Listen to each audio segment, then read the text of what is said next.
25, which ended a few days ago, Yannick Sinner ended Carlos Alcaraz's 2-year reign to win his first Wimbledon title.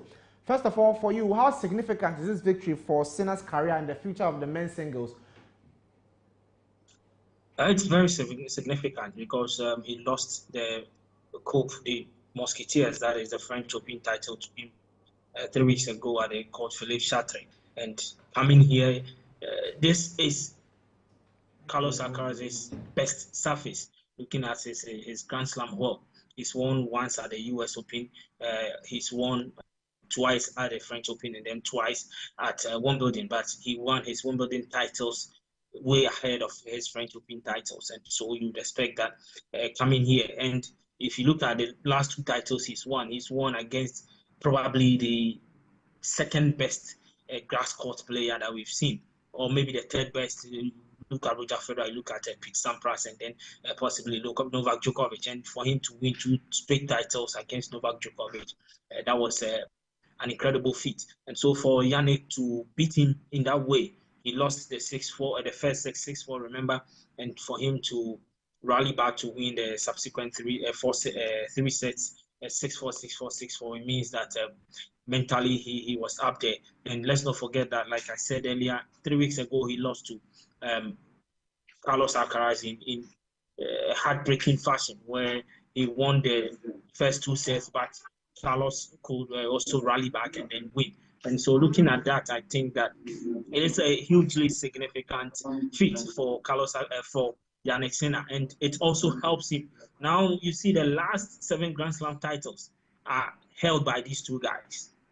And so for him to hold 4 to Carlos Alcaraz's 3, it tells a lot. And you see in the last 2 years, that is 2024 and then 2025, he's won 4 Grand Slam titles out of this. It means that he's been very dominant. Although Carlos Alcaraz has 5 Grand Slam titles, but for him to win the last 4 out of the last 7, I think it's an incredible feat for Yannick Sinner. And as an Italian, we don't know Italian players to do so well in the Grand Slams.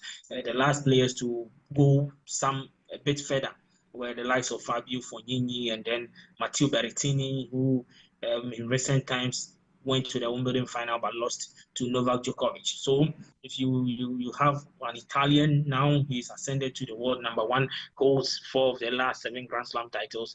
I think it's very, very incredible for him. And these 2 guys remind me of Novak Djokovic, of Rafael Nadal and Roger Federer. Just that these 2 guys are, in terms of age, they are close. Roger Federer was some 5 years older than Rafa Nadal when those 2 were at the pinnacle of the sport competing.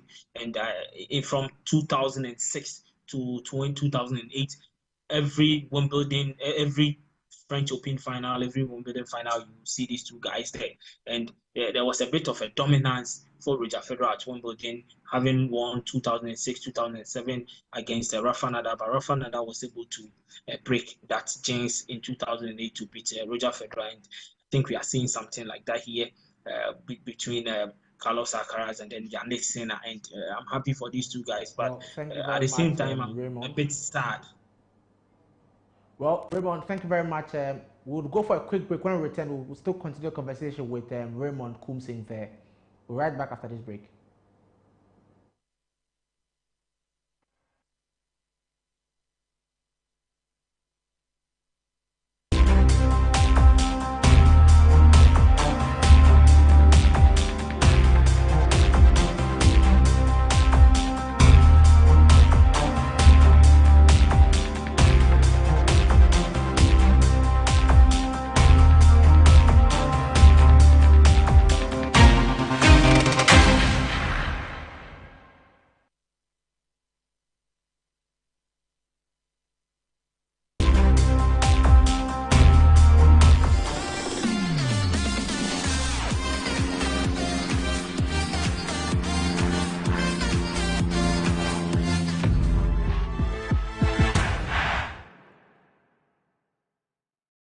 Every day is packed with its own surprises. You never know which thrill is around the corner. Feel good. Feel good. Or how it will play out. There's a sense of excitement. Did our plane just stop? Another cash out. That adds a little magic to my everyday. Feels like a party tonight.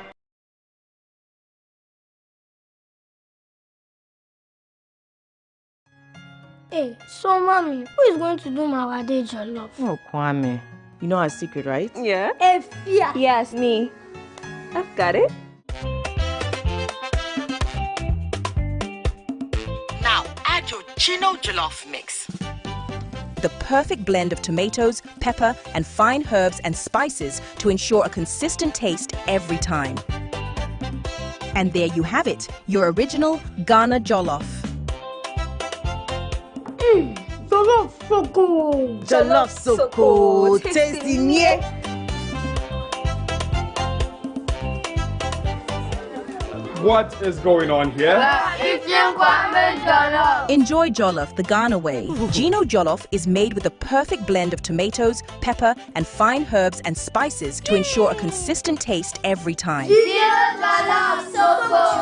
This advert is FDA approved. Every day is packed with its own surprises.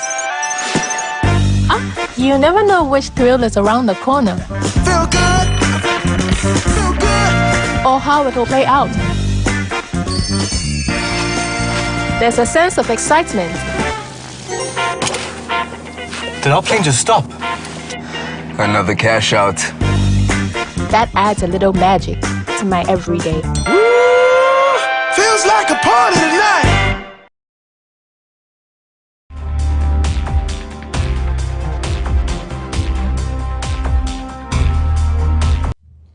Welcome back from the breeder. You're still watching Sports World on ABC News Ghana with me, James Ohinba. Earlier on, you heard from Eugene Oferi-Soti. You'll be joining Raymond Kumpsin on the line. He's still on the line. But before we go to, remember, this show is brought to you by Betway. Betway says the scratch and win is back with a bang. They have about 9 million Ghana cedis there. They are giving away. They are giving it in cash. They are giving it in free spins and also in casinos. All you need to do is to log on to betway.com.gh. and then you bet on any sport or any casino game. Then they'll give you your card. You just have to scratch and just ensure that, or just be hoping that you be a lucky winner in this particular one. So betway more, and also bet responsibly. So let's move on to Raymond, and I'll just leave it to Soti to continue with that. Well, Raymond, can you hear me? Soti, I can hear you. Yeah, well, so let's continue the conversation on Alcaraz. Alcaraz was expected to make it a hat-trick of Wimbledon titles, but unfortunately, Sinner ended it at a double. What do you think went wrong for Alcaraz, and what do you think helped Sinner to overcome Alcaraz? If you watch the match carefully, the championship match, I think there was little Carlos Alcaraz could do. Sinner was just unplayable on that day. This whole fortnight was quite unplayable, except that quarterfinal scare against, the round of 16 scare against Grigor Dimitrov when he was trailing by 2 sets to love, and at a point it took an injury to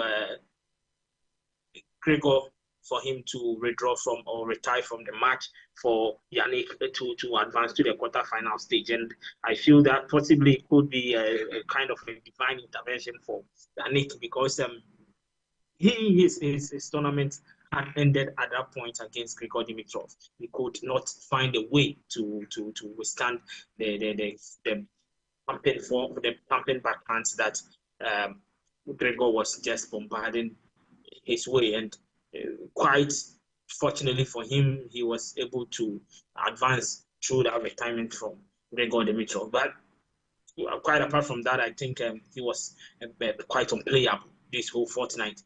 With the exception of that 2 sets that he lost against Grigor Dimitrov, he also lost just 1 set against Carlos Alcaraz. That whole tournament, he lost just 3 sets. But if you look at Carlos Alcaraz, even his first round match, he had a sky against Fabio Fognini. But he also played very well. In the first set, there was very little to separate them, just that Yannick broke first.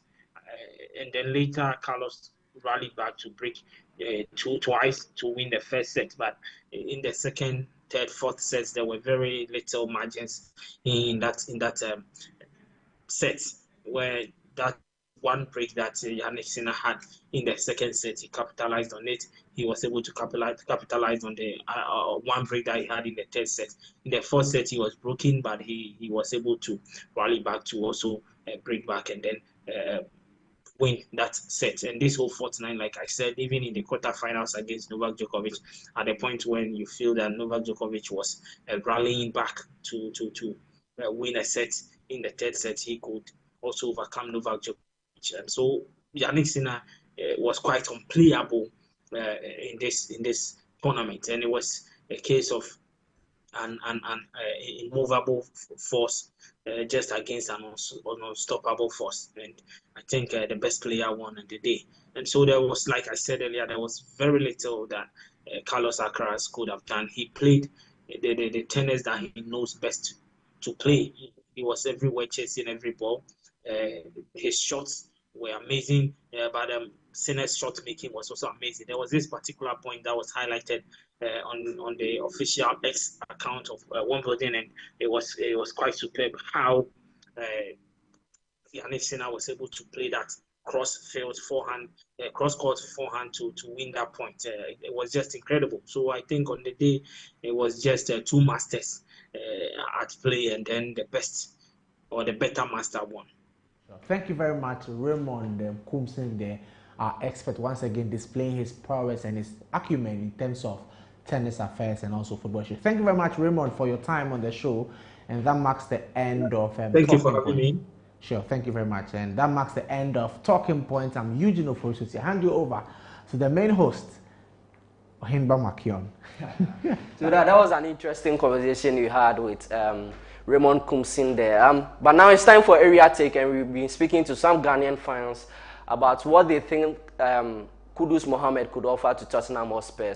Remember, this particular segment is brought to you by Betway. As I said earlier, all you need to do is to log on to their platform, visit them on betway.com.gh, bet on any sports activity or any casino game. They'll give you a scratch card. All you need to do is to scratch, and also whatever code that you have, you just have to submit, and then you win amazing prizes. So if the video is ready, Mohamed Kudus has moved to Tottenham Hotspur. Some Ghanaian fans share their view on that particular move. Hello and welcome to another exciting edition of Area Take here on Sportswood on ABC. I am Eugene Oforiso. Remember that this segment is sponsored by Betway, Betway More. Remember that Betway has the Bet Influencer promo currently ongoing, where all you need to do is to bet and share your code with your friends and fans and family, and all that you would get is 4% of the wager, whether they win or they lose. Once they bet with your code, you earn 4% of their wager. And for today's Area Take show, we hit the streets of Accra to speak to football fans on what they make of Mohamed Kudus' decision to join Tottenham Hotspur in a 6-year deal. He joined Spurs over the weekend and is expected to be with Thomas Frank and the Spurs fraternity for the next 6 years. That's until 2031. What do fans make of his decision to join Tottenham, and what do they think of whether his time will be a success or not? Well, enjoy. Kudus join Tottenham is a great idea for him, because a lot of young footballers out there, they go to Saudi Arabia to chase money, but Kudus is still believe in himself, chase the dream. It's a great idea for him join Tottenham, and I believe in him. We play good football there. What do you make of Kudus' decision to join Spurs when other teams like Liverpool and Chelsea were chasing him? I think him moving to Spurs is no good, because there are a lot of star players up there, so he'll be on the bench. Oh, okay. But well, that makes a point, because I think there's Son Heung-min, there's Kulusevski, there's Richarlison, there's Brennan Johnson. You don't think that Kudus stands a chance in that team? No, unless he works hard. But the price tag over 50 million, which means that he's valued by Spurs. Don't you think that alone means that he will be guaranteed some game time? Yeah, let's see what will happen. And in terms of competitions, he will return to the Champions League for the first time in about 2 years. He will be playing the Premier League, FA Cup, other competitions. How many goals do you expect from him at the end of the season? Even though you are saying you don't expect him to play a lot of games. Maybe 15 goals. 15 goals from Kudus. Yeah, 15 goals. But at Tottenham, there are a lot of good players. There's Son Heung-min, there's Brennan Johnson, there's Richarlison, there's Solanke, and now Kudus is coming. You see, Kudus is a player that is a left footer first. So, and a lot of coaches out there, they like African players like that, and very aggressive in playing stuff. So he's a good footballer. If we see a playing time in Tottenham, I hope so. So do you think overall he will do well in the 6 years he's expected to be there? Football sometimes injury, but I pray he not have injury. But that's his years. I trust him. He will play good football there. Until within years, Kingsley. Last week, no, and Kudus, we free West Ham call Tottenham Hotspur. In this move, no one is saying. Koye. Also Kudus over to my born here. Was person so more players pan or attack no Son or Brennan Johnson or Kulisevsky or who said Kudus no be near about West Ham or Tottenham. Position be na o pese o be hu no or say obebo strike and now midfield and now wings. Wings. Left and right. Right wing. See how many I don't see how many goals now expected for Kudus or 3 goals. In the whole season. Let's say on that or. So overall, what do you make of this? In 6 years, do you think it will be a success, or you think that he might not have a chance at West Ham? You don't think he will do at West Ham? It will be a success. But you think initially he will not play? Yeah. Maybe start off the second half. Yeah. And what position would you like to see Kudus playing? Left wing, right wing, number 10, number 8, or as a striker? At the center midfield. Center midfield. Yeah, because the wingers, there are a lot of players there. Son is there, and other good players. So the center midfield will be good for him. So Madison or Kudus, who will you choose? Kudus. So you heard some Ghanaian fans giving their thoughts and their opinions about the move of Mohamed Kudus to Tottenham Hotspur from West Ham. You can also send in your comments, and when we activate the phone lines, you can also have your thoughts on this particular. But for now, we move to Ghana Focus, where the Black Queens of Ghana have qualified for the quarterfinals of the Women African Cup of Nations, currently ongoing in Morocco. To give us more perspective on this, we've been joined via Zoom by Abigail Senasoso, who is a sports journalist and also currently in Morocco. Abigail, if you can hear me, welcome to Sports World. Thank you so much. It's great to have you on the show again. Thank you for having me. And how is Morocco treating you? Well, it's been good. It's been all well and good, so we thank God. All right, let's head straight to business. The last time we spoke, the Queens were about to play their first game against South Africa. They lost that one. In their second game, they drew 1-1 with Mali. Then in their third game, they were able to beat Tanzania by 4-1. Let's talk about that particular Mali game where they drew against them. How frustrated were the players and how was the mood in camp after that game? Well, I think that after losing to South Africa, they knew that maybe they really wanted to continue in this competition. Against Mali was not for their giving or for the taking. They had to just get their heads in there, and they were really looking forward to getting all 3 points from that game. That's how come they started so strongly and got the first goal as early as the 6th minute to Joris Wedua. But then unfortunately, they were out of gas in the second, and then Mali came back strongly to be able to also equalize that one. They were devastated. They were so sad about it. They thought literally things were really crumbling on them. They came into that game with a lot of zeal, a lot of zest, hoping that they were going to get all 3 points. But nature and the gods of football had their own path. They were charting for the Queens. And so they went home with just a point, and they lifted themselves up, and that was so much evidence in that game against Tanzania. But it didn't come with a lot of thinking and decision-making from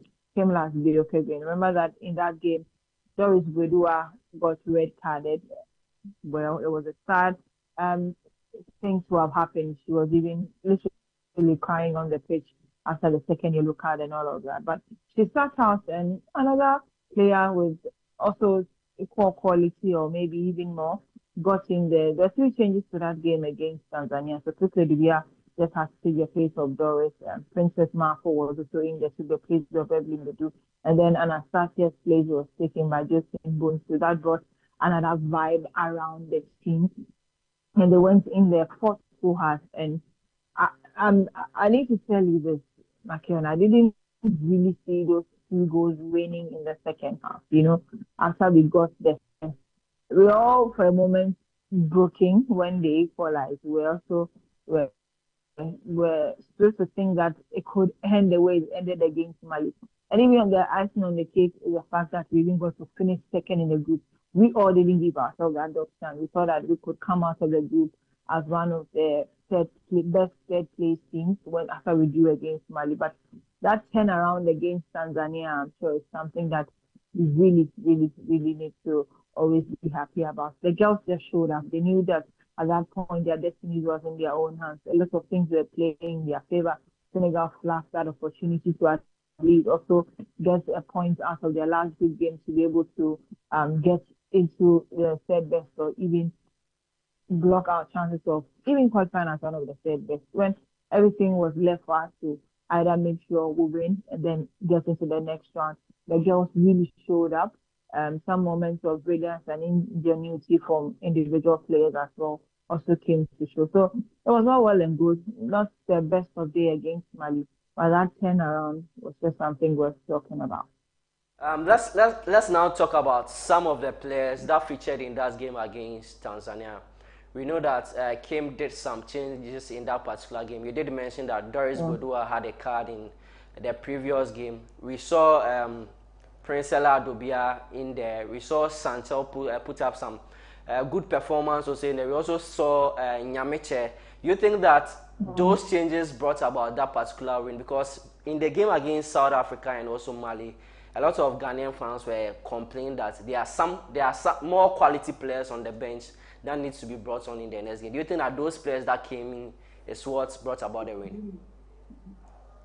Okay, like I said earlier, when I was trying to paraphrase what really happened after that turnaround, I mentioned that it was good to have had equally great players or better players also have a chance in that game against Tanzania. For some of us, we have always known the power and the great play First Lady Dubia possesses up front, right? From Ampim Dakwan to U17 to Spain to clubs she's played for, to U20, in and out of the Black Queens, but for major injuries, she's participated in quite a number of qualifiers, but she just doesn't get to be a part of the final squad at the end. The most recent one, or the one that always quickly comes to mind, is 2018, when she had to choose either going under the knife to permanently deal with an injury or play through that injury, and she was advised and took that decision to take the surgery, and so 2018 she couldn't be a part of that group that played. It's hard to think that she has a lot of playing time with our national teams, and this is her first Wafcon. Sometimes it's very tricky, but that's just how nature has it, or God has it for her, and this is the time for her to shine as well. So yes, it was good for Kim to have really gone deep into himself to think and then look to his 24 score that he brought here to have brought up that lineup as well. Princess Marfo also, having come off of the bench in the first 2 games, also brought different energies anytime she came around. And I thought those 2 performances against South Africa and Mali clearly warranted her a starting place in that game against Tanzania. She took the opportunity as well. And Makia, you and I know what Stella Nyamisha used to do on the local front with Dreams Ladies with the junior national teams before she left for the United States. You do not give her half chance, and she will not make use of it. She goes always above herself, takes the least opportunity you give her, and always makes the most of it. When she came into the game against Tanzania, I think it was about her third or fourth touch, and already she was in there taking that free kick, and it ended up as an assist. So we've never doubted her quality. Literally, a lot of people that you talked to back home were asking why Stella Nyamisha was on the bench, and we're not seeing much of it. Even when Nora was around, she was using her in second half opportunities or openings in games, and we see how she fires from behind. She got some goals and an error and all of that. So her quality have never been in doubt, but that decision that lies only with the head coach to play her. We thank God he finally bought into it, even though he thinks that she's one for the future. I still wonder kids that are playing everywhere. I mean, Amal is now 18 years, but he's done a lot that people twice his age are even struggling to do. So sometimes it doesn't really matter about your age, but the quality. And I'm sure that is the statement Stella put across when she played in that game against Tanzania. So those changes were spot on. He had all of those things right.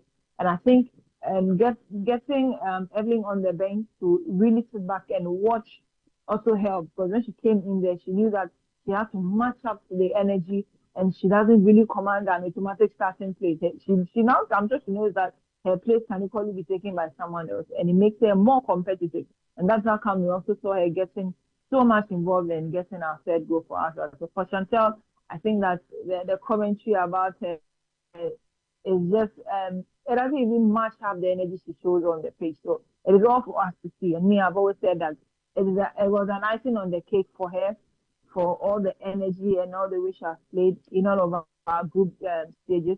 I mean, the goes 3 good games, she deserved that goal at least, to also sit back and be proud of herself for putting in so much energy and so much for the Black Queen. So it was all well and good. I think that those changes just happened to be done, or just happened at the right time. We got everything spot on. That starting 11 was fire, and also we got the results. So it was all well and good. Now let's move on to the next game. We are now in the quarterfinals, and we'll be locking horns with Algeria in that particular. I think the game is on Sunday. We'll be locking horns with Algeria. Now, is Algeria an opponent that can be a big threat to Ghana's qualification to the semi-finals? At this point in time, you will not want to look down on any other country. The fact that you have gotten there shows that you also have something to offer. And when you look at CAF's best 11 after the group stages, we do not have representation in there. But Algeria does. Their goalkeeper, who has kept it.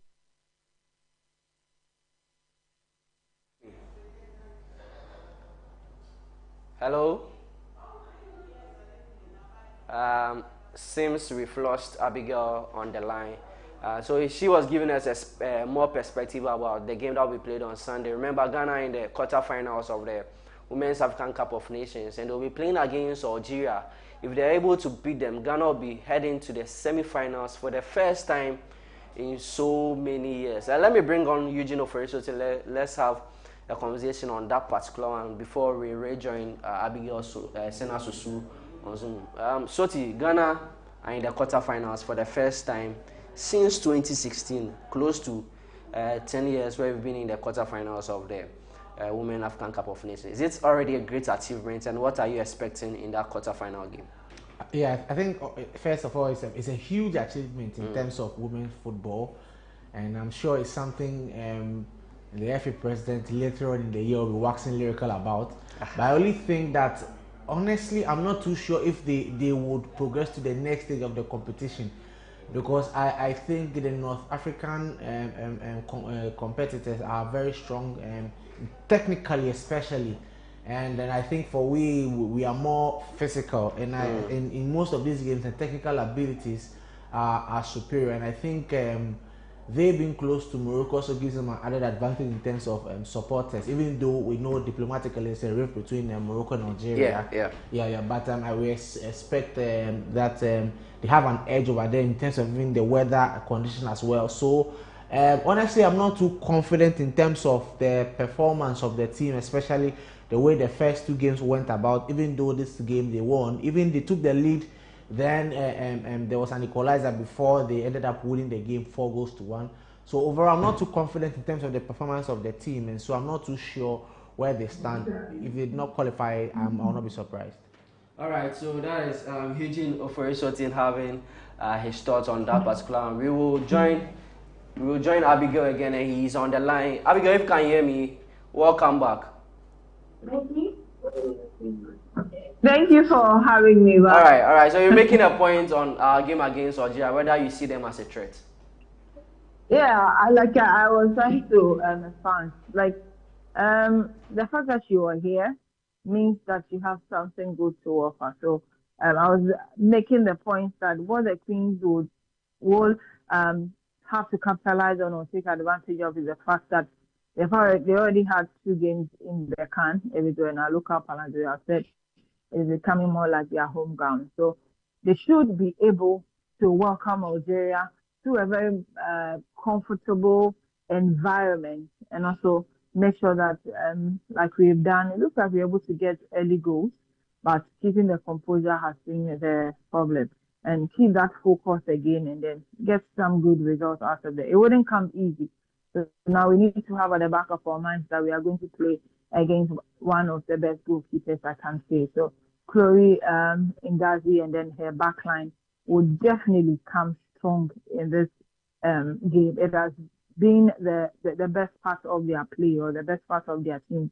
That's how come she's able to make the first 11 or the best 11 out of the group stages. 3 clean sheets, meaning scoring her is not easy. And so we will have to really work hard to be able to get goals faster, whilst we are also keeping an eye on our defense and our backline, because it looks like we do concede in every other game, and it's not really going well, or it's not really a good story for us to write. But for our number 1 goalkeeper, Cynthia Fendel, she believes that if it means conceding and winning in the end and going forward, they don't really mind. But I think that as a team, they really have to think about that and see how best to be able to come up against Algeria, who are presenting thus far the best goalkeeper according to the CAF Technical Study Group. So it wouldn't be an easy one. It wouldn't be a walk in the park. Now that the girls are also fancying the opportunity or the privilege of being in the last 4. Remember, this tournament is the way for us to at least re-announce ourselves onto the African terrain. In time past, when you talk about women's football in Africa, there was Ghana, Nigeria, Ghana, Nigeria, Ghana, Nigeria. But unfortunately, in the last 7-10 years, it seems to have just fallen off, and we are trying to get back on our feet. So it will do us a lot of good if we get into the last 4. So the girls know this. They have this at the back of their minds. And Saturday will be another time to war and then bring us all our missiles that we have. Think deep by our health coach, and then we'll see if we're able to get some good results against Algeria. It is not going to come easy, but in all of this, it is very possible. Thank you so much for joining us tonight on Sports World. We hope that the Black Queens will qualify to the semi-finals. Then we can get back to you to have more perspective. Then we are hoping that you, at the end of the day, will win the trophy and also leave the trophy at the end of the day. No problem. I'll be here. All right. Thank you so much. So that was Abigail Senasoso, a sports journalist who nowadays plies her trade with Sporty FM. She's currently in Morocco covering the games, and we spoke to her. Earlier on, we heard Eugene Soti giving his thoughts about that particular game. So we quickly move on. But before we move on to celebrity pick, let me pick just some 30-second thoughts of Soti about the WAFU Under-20 tournament currently going on in Pram Pram. Ghana have qualified to the semi-finals after beating Benin by a goal today. Desmond Affair, is this another opportunity for him to win a trophy for Ghana? Well, yes, as expected, we usually do well in the WAFU Zone B. Yeah. It's when we get onto the main stage that becomes the problem. And so I don't expect a lot of stiff resistance. Benin is the team we have a very good record against, and so I expect that in our final we would win, and then we move on to the next stage. I think a failure to win rather would mean a problem or a blot in terms of the pedigree and report card of Desmond Affair so far. So all in all, I think as usual, as expected of Ghanaians, we've reached the final of the WAFU Zone B. So I think we just need to win this game and then make sure we make it back into Africa. All right, so we'll be bringing you more perspective, more updates on this particular one. Remember, the Women's Wafcon is still ongoing. So we'll be bringing you more updates on our news bulletins and also the WAFU Zone B tournament. We wish both teams all the best in that particular tournament. But for now, it's time for celebrity pick, and we spoke to Jeremy Doku, the Manchester City winger and also a player who plays for the Belgium national team. ABC Sports had a very quick session with him. He was in Ghana this week doing some donations here and then also hosting some tournaments. Yesterday he was in the Asante region where he met Otumfo Osei-Tutu II, where he received some blessings. So if that video is ready, let's have it. Celebrity pick.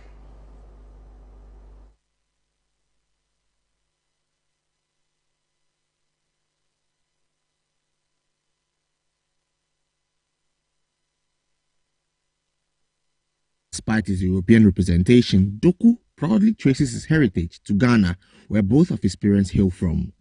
Following a demanding season in which he featured in 44 matches, Doku chose to reconnect with his roots and unwind in Ghana. Upon arrival in Medina, where his family lives, the 22-year-old was welcomed with immense excitement and celebration by the local youth. After visiting his family, Doku proceeded to the Medina Strutef, where a 4-team tournament was organized in his honor. GIS emerged victorious, defeating Field Masters in the final. At the conclusion of the event, Doku presented footballs and monetary donations to all 4 clubs involved. His father expressed the family's intention to make this tournament an annual tradition.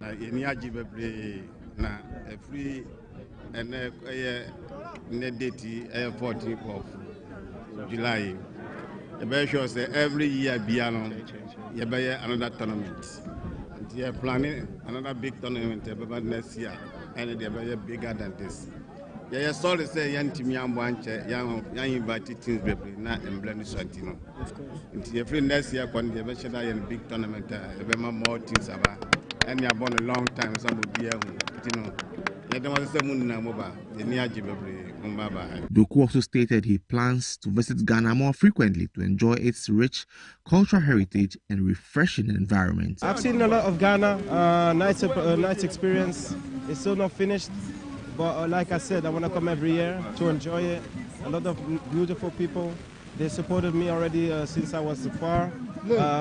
So yeah. The Manchester City star later thrilled fans by joining in a friendly game on one of Medina's dusty community pitches. Doku is expected to remain in Ghana for a few more days and will explore other regions during his stay.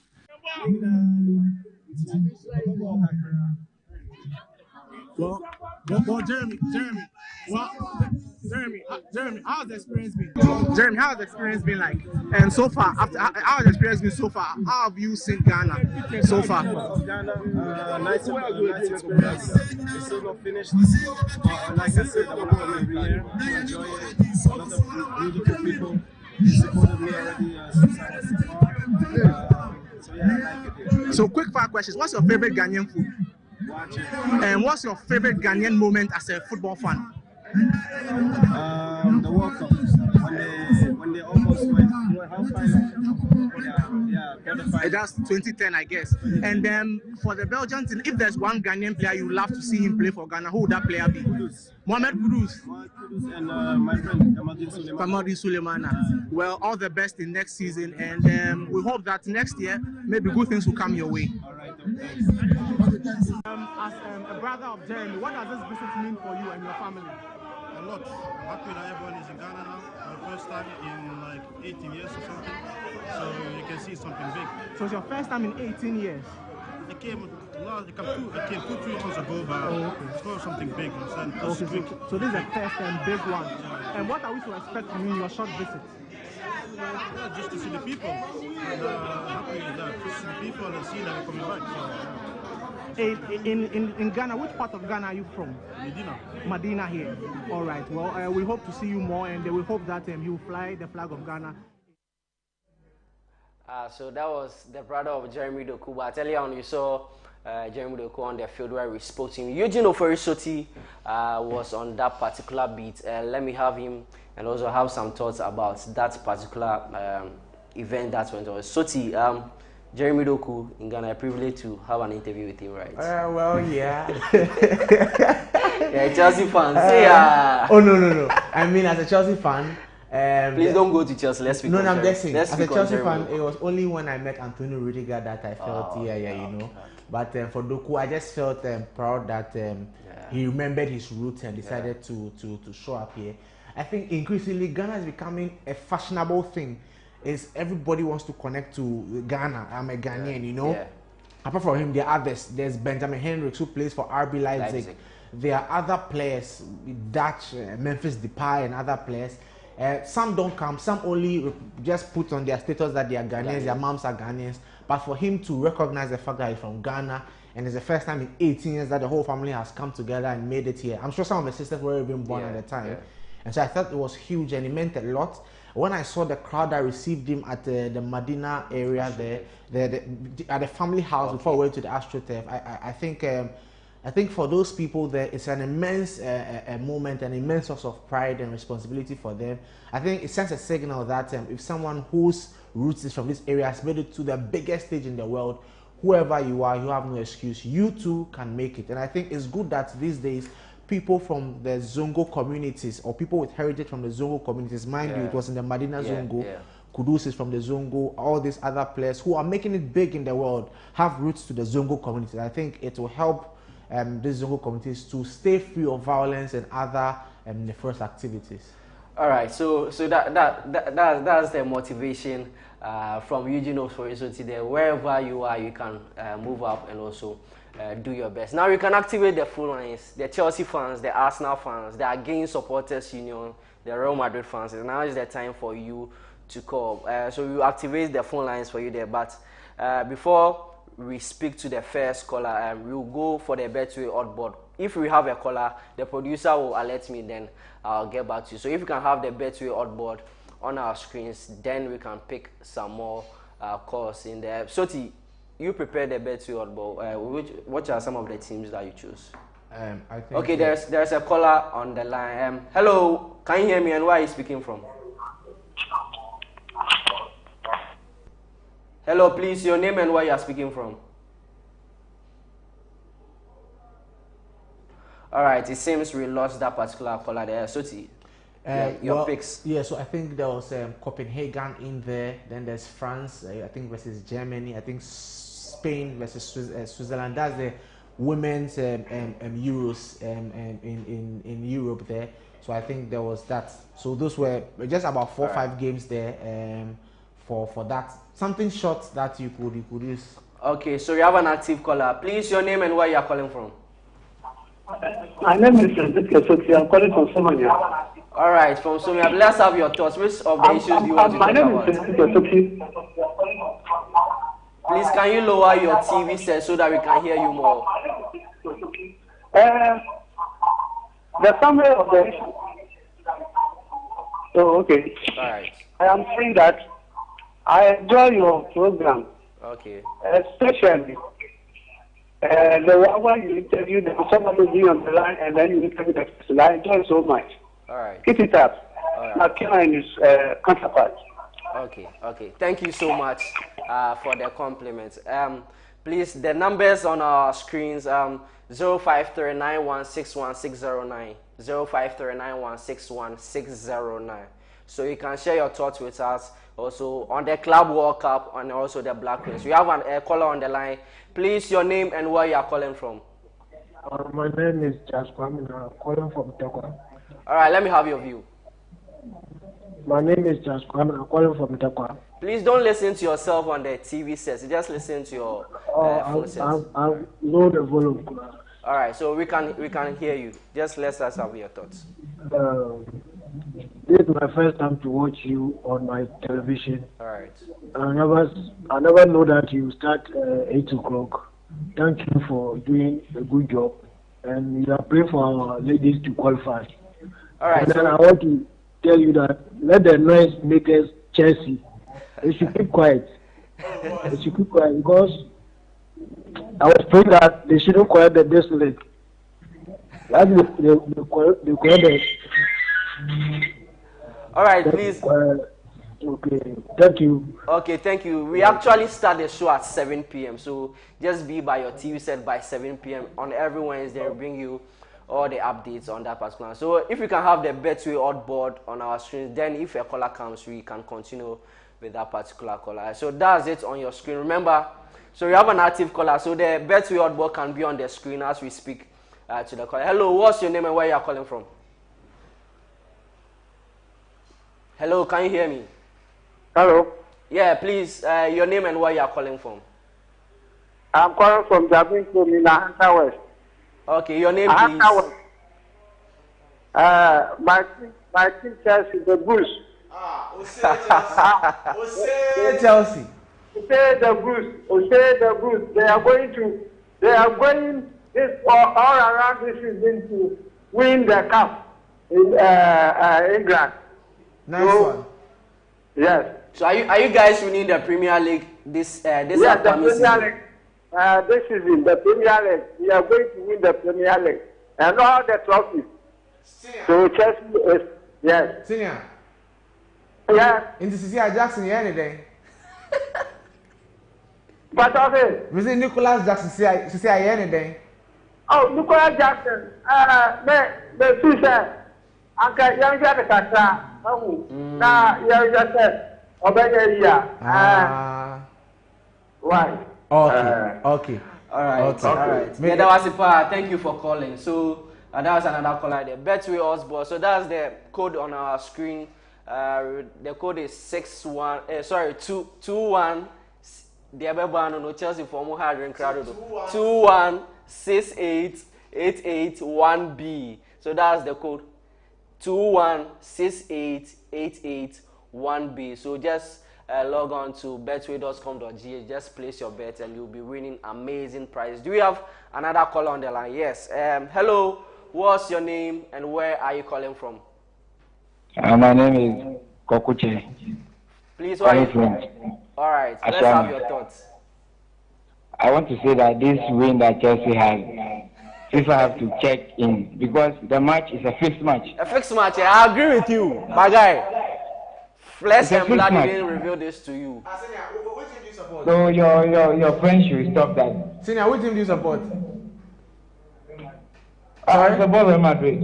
Ala Madrid. The best club in the world. I can only pray for you that things will go off for you. I think you might be struggling from cognitive dissonance. Please don't harass our listeners. We hope that things work for you next time. Don't harass our viewers. Please don't. But all the best though. All the best, sir. All right. All right. So that was a caller in the end. Soti is trying to. Well, I have a message there by Christian Koji. He says he's watching our show and we should keep the fire burning. Thank you very much, Christian. Brother Christian is someone I know. He says watching the show with a picture. Thank you very much for whoever is watching from Somanya or Dumase, all the way in the Kobo and Clay from Adan. Here, wherever you're watching us from, Muchumka, thank you very much for watching us. We appreciate your thoughts, your comments, you watching and you calling us. We really appreciate your time with us. So this is where we draw the curtains down on this particular show. The show was Sports World with me, James Ohinba Makio. But before we go, let's pick one caller on the line. Hello, your name and where you are calling from? Hello. Please, your name and where you are calling from? Hello. Yeah, I can hear you. You can go on. Good evening. Good evening. My name is Kizito. I come from Dabeng. All right. Let's have your thoughts on the show. Chelsea all the way.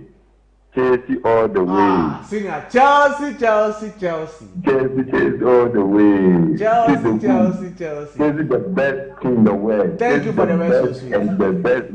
Thank you for the message. Chelsea all the way. Thank you for the message. Chelsea the way. Senior, next is in Champions League. The Bulls. Senior, next is in Champions League. Thank you. See the vibe. The best vibe too. All the way. Thank you. We are all here this season. The season just starts in August. My name is Kizito at Bumadabe. Alright. Thank you so much for coming on the show. If you Man U, forget about Man U. Man U is not Alright, thank you so much for calling on the show. We are all here. The season will be starting. So, producer, I wish you could get us the Chelsea anthem. We started the show with the Chelsea anthem, then you end the show with the Chelsea anthem. Who end the show? Will you sign out? You know those days we ask you, your uncle, when your uncle is misbehaving in town, we ask him, oh, brother Ben, Osi Sunu ye then. So, as a Chelsea fan, I'll ask you the Arsenal for Osi Sunu. Oh, bra. What have you achieved? What have you achieved? Please, we are down for the show. Whatever you listen is all part of the show. So please give us the Chelsea anthem and let Arsenal fans know that they need to do better to get where we are. And remember that London is always blue. Thank you very much.